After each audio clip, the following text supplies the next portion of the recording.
What is going on, everybody? It is Friday, March the 25th, and that means it's time for my News Radar, brought to you by these special, lovely, elite, and super elite YouTube members. Thanks.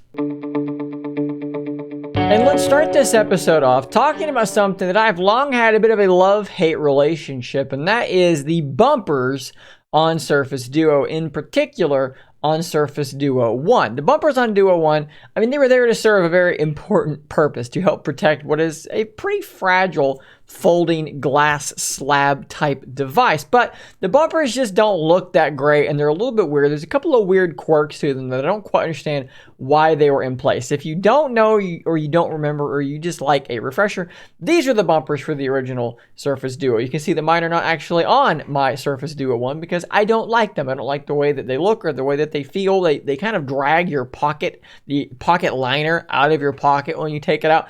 And that's a little bit annoying. And if I kind of just shove them on there, you can kind of see what they look like. And there's this big area back here in the back that is like raised. And I don't really know why that is part of the design. And it makes it so that when the thing is folded back around in phone mode like this, you wind up with a gap between the two displays, between the two halves.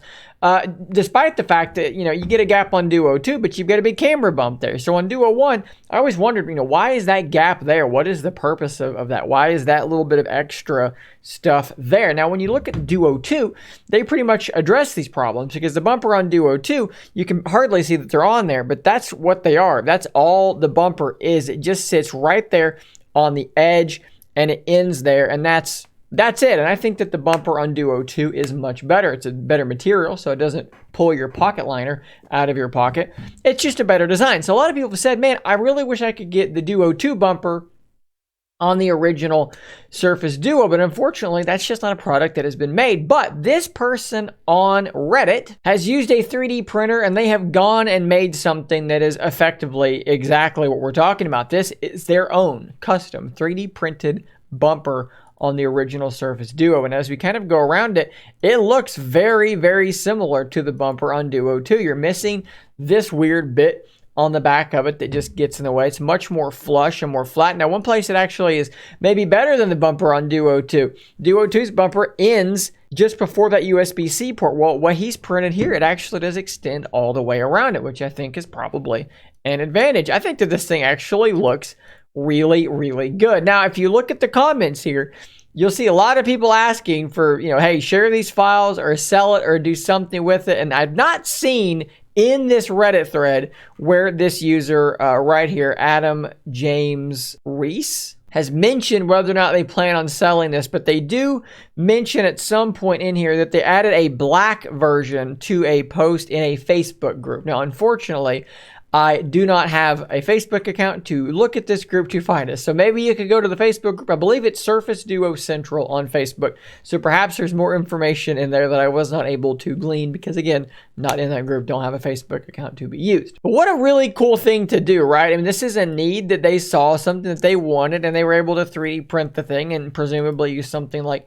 3M double-sided tape to attach this thing to their Duo. And I think it looks really, really good. What do you think? Is this something that you would be interested in buying should this person ramp up production in some way? I will drop a link in the description to that thread, as well as you can just find the post in the Facebook group. Maybe hit them up and see what we can get going. Next up, we have some pretty interesting rumors here from someone that's been relatively reliable, in particular with Samsung rumors, leaks, devices, so forth and so on. Ice Universe, I've referenced him here several different times, tweeted this just the other day. Breaking: Samsung's mysterious third foldable device is set for release in the second half of the year, codenamed Diamond.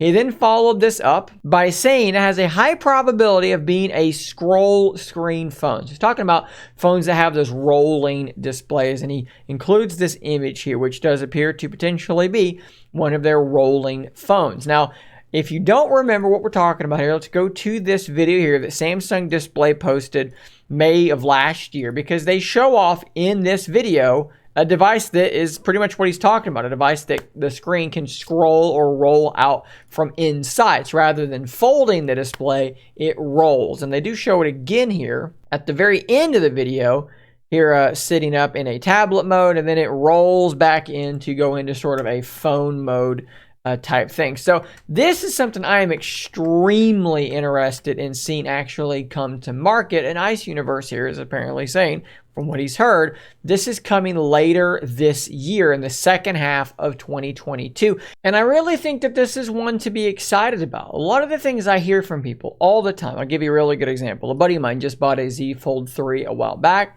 We were hanging out and another mutual friend was looking at his phone and folding it and looking at that crease in the middle. And he kept saying, I just don't know if I could get used to that crease. I can see it. I can feel it. I just don't think I could get used to looking at and feeling that crease. Well, I think that most people will actually get used to it very, very quickly within just an hour or so of actually using the device. You just kind of stop seeing it and stop being bothered by it.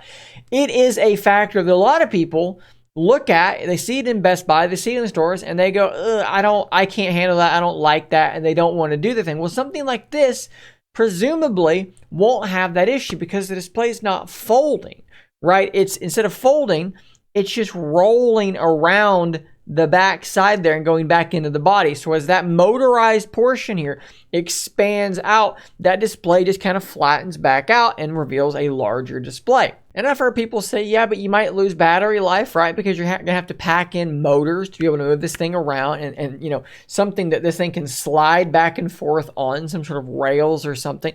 But I can't imagine you're going to lose any more battery, any more capacity just from losing, you know, space itself on something like that compared to something that folds, right? That's got to have a whole hinge right down the middle. They can't have batteries in it. You have cables connecting the two halves. That's something you're not really going to have to deal with on a rolling or scrolling phone. I also love the idea of potentially having multiple different aspect ratios, right? To go back to this for the umpteenth time, you can see here in the beginning, it's a normal phone. It's a wide, normal phone. It looks actually quite good. It's not super narrow and skinny like the Z Fold devices.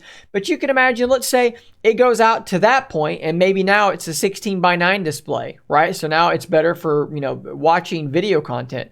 And then maybe it goes out a bit further and now it's in a more tablet-friendly 4:3 or 3:2 aspect ratio, which is going to be better for productivity. You can have this thing stop at any point in between and have multiple different aspect ratios, which I think is a fantastic idea. It's one of the things I love the most about Surface Duo is that you have two 4:3 displays and then you have one 3:2 display. So you can have two. Well, this could have three.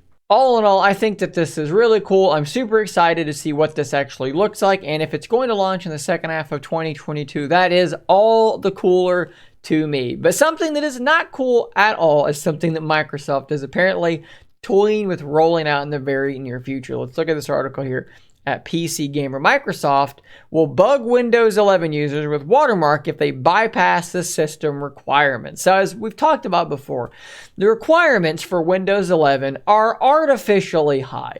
If you have a PC running Windows 10, it can run Windows 11. And I don't mean this from Windows perspective. I mean this from a technical perspective. It is capable of running Windows 11. But Microsoft is artificially creating a wall to keep certain people from being able to run the new operating system. We can talk about why they're doing that, if it's good, that's bad.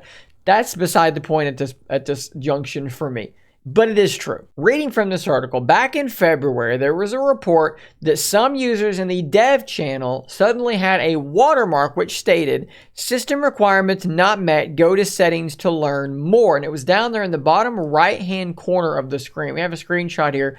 Might be hard for you to see, but it's down there. It's quite small and it is down there in that corner. We've also now seen beta and release preview channels with the watermark saying the same thing, which means that this is almost certainly going to be actually released, put out on the final, actual live public Windows 11. So it's coming. Now, the good news with this is apparently it's only going to appear on your desktop. So if you have Windows installed on your computer, but it's not activated, you have a similar watermark, but it actually will appear on top of everything.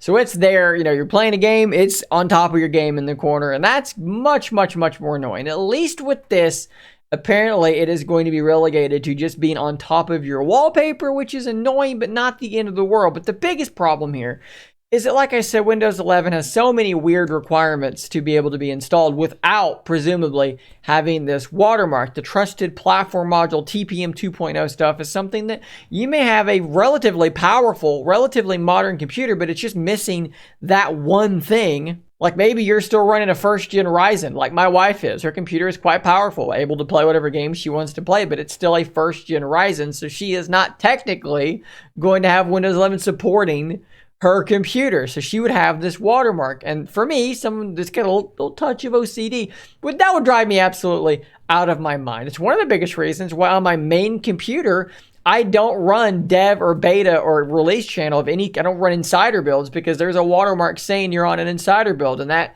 breaks my brain and drives me crazy. It really bothers me. It's not the end of the world, but it's a little bit annoying. It's just another step of like, hey, you know, we're trying to restrict who gets to install Windows, probably to encourage you to buy newer hardware, and that's a little bit, a little sleazy, I guess.